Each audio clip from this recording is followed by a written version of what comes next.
అందుకే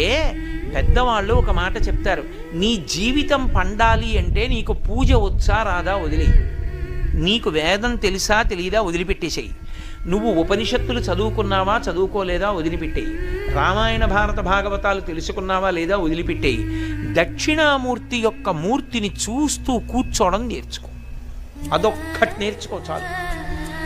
ఏమక్కర్లేదు, ఇంకా దక్షిణామూర్తిని పెట్టుకుని రోజు కాసేపు ఆయన్ని చూస్తే చాలు. మీకు నేను ఇంకా విచిత్రమైన విషయం చెప్పనా, చంటి పిల్లలు కొంచెం కొంచెం పెరిగి పెద్దవాళ్ళు అవుతున్నప్పుడు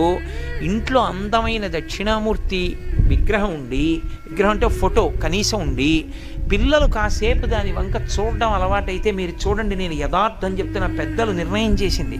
వాళ్ళు కళ్ళు తిప్పి ఆడుకుంటూ ఆడుకుంటూ పాకడం కూర్చోవడం వచ్చినప్పుడు చూసినప్పుడు వాళ్ళు నిశ్చలంగా కాసేపు ఇలా దక్షిణామూర్తి వంకే చూస్తారు. పిల్లలు